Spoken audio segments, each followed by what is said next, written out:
கர்த்தருக்கு ஸ்தோத்திரம். இங்கு கூடி வந்திருக்கிற அனைவருக்கும் இயேசுவின் நாமத்தில் வாழ்த்துக்களை தெரிவித்துக் கொள்கிறேன். இன்று வெளிப்படுத்தின விசேஷம் 3ஆம் அதிகாரம் 11ஆம் வசனத்தில், இதோ சீக்கிரமாய் வருகிறேன், ஒருவரும் உன் கிரீடத்தை எடுத்துக்கொள்ளாதபடிக்கு உனக்குள்ளதை பற்றி கொண்டிரு என்கிற வேத வசனத்தை நாம் தியானிக்க இருக்கிறோம். பரிசுத்த ஆவியானவர் பிலதெல்பியா சபைக்கு கொடுத்த ஒரு வாக்குத்தத்தம் இந்த வசனத்தோட கடைசி பகுதியில் சொல்லியிருக்காங்க. உனக்குள்ளதை பற்றி கொண்டிரு அப்படின்னு பிலதெல்பியா சபையை பார்த்து பரிசுத்த ஆவியானவர் கூறுகிறார்.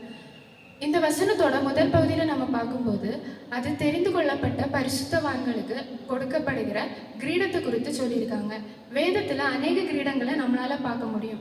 யாக்கோபு 1ஆம் அதிகாரம் 12ஆம் வசனத்தில், சோதனை சகிக்கிற மனுஷன் பாக்கியவான், அவன் உத்தமனின்று விளங்கின பின்பு கர்த்தர் தம்மிடத்தில் அன்பு கூறுகிறவர்களுக்கு வாக்குத்தத்தம் பண்ணின ஜீவ கிரீடத்தை பெறுவான் அப்படின்னு வசனத்துல சொல்லியிருக்காங்க.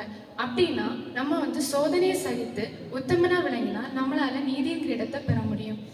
அதுக்கப்புறமா 2 தீமோத்தேயு 4ஆம் அதிகாரம் 7-8 வசனங்கள்ல, நல்ல போராட்டத்தை போராடினேன், ஓட்டத்தை முடித்தேன், விசுவாசத்தை காத்துக்கொண்டேன், இது முதல் நீதியின் கிரீடம் எனக்காக வைக்கப்பட்டிருக்கிறது அப்படின்னு சொல்றாங்க. அப்படின்னா நமக்கு கொடுக்கப்பட்டிருக்கிற ஓட்டத்துல பொறுமையோட ஓடி நம்முடைய விசுவாசத்தை காத்துக்கொண்டா நமக்கு நீதியின் கிரீடம் கிடைக்கும். அது மட்டும் இல்லாம 1 பேதுரு 5ஆம் அதிகாரம் 4ஆம் வசனத்துல மகிழ்ச்சியின் கிரீடமும், 2 தீமோத்தேயு 3ஆம் அதிகாரம் 19ஆம் வசனத்துல மகிமையுள்ள மாடாத கிரீடத்தை பற்றியும் சொல்லியிருக்காங்க. வெளிப்படுத்தின விசேஷம் 19ஆம் அதிகாரம் 22ஆம் வசனத்துல, இயேசு கிறிஸ்து வெள்ளை குதிரையின் மேல் ராஜாதி ராஜாவாக வரும்போது அவரோட சிரசின் மேல் அநேக கிரீடங்கள் இருந்துச்சு அப்படின்னு நம்மளால படிக்க முடியும்.